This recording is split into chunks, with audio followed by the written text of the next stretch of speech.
Assalamualaikum warahmatullahi wabarakatuh. Halo Sobat Pangan, perkenalkan nama saya Natalia Dwi Herawati dengan NIM 4301422083 dari Prodi Pendidikan Kimia Fakultas Matematika dan Ilmu Pengetahuan Alam Universitas Negeri Semarang. Sobat Pangan, pernah dengar nggak cemilan unik asal Kalimantan Selatan yang namanya wadai ilat sapi? Bentuknya unik seperti lidah sapi, teksturnya lembut, rasanya manis, dan biasanya disajikan pada upacara adat maupun hari raya. Nah, di balik kelembutannya ini ada cerita menarik loh tentang salah satu bahan pengembangnya. Masyarakat di sana biasa menyebutnya sebagai kencing kuda.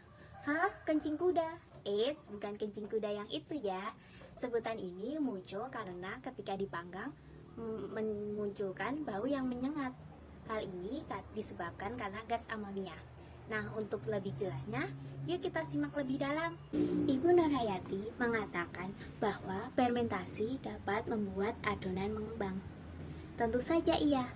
Hal ini karena secara ilmiah, fermentasi adalah proses biologis di mana mikroorganisme seperti Saccharomyces cerevisiae memecah karbohidrat menjadi gas karbon dioksida dan alkohol, di mana gas karbon dioksida ini akan membuat roti mengembang dan teksturnya lembut. Namun, diperlukan waktu fermentasi yang lebih lama dibandingkan dengan menggunakan fermentasi dengan bahan instan. Lantas, bagaimana bahan seperti amonium bikarbonat NH4HCO3 dan natrium bikarbonat NaHCO3 berperan dalam membuat adonan mengembang? Hal ini karena kedua bahan tersebut merupakan agen pengembang, di mana ketika dipanaskan akan terjadi dekomposisi termal menghasilkan gas CO2 dan uap air atau H2O.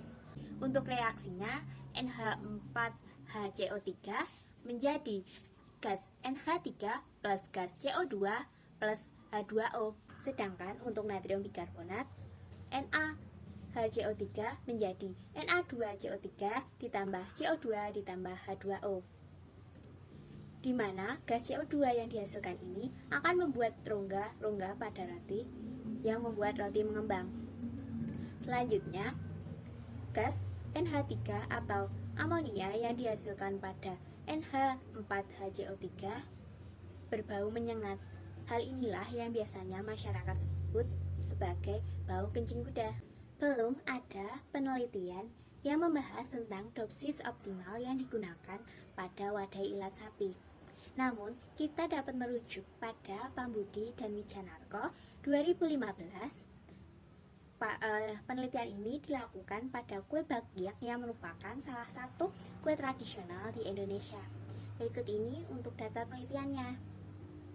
Data yang diperoleh menunjukkan bahwa nilai fisik dan organoleptik tertinggi terletak pada kombinasi NaHCO3 sebesar 2% dan NH4HCO3 sebesar 1,5%.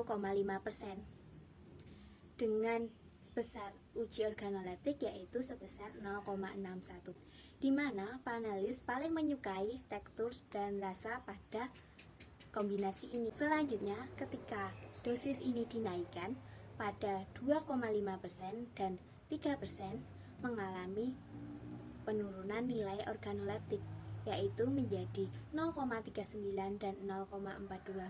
Hal ini karena aroma menyengat yang dihasilkan dan tekstur kue yang terlalu berlongga. Untuk mengurangi resiko dari bau menyengat ini, saya memiliki alternatif formula yang dapat digunakan untuk dosis optimal sebagai pembuatan wadai ilat sapi, yaitu NaHCO3 sebesar 1,5%, ragi sebesar 0,5%, dan jeruk nipis sebagai asidulan alami,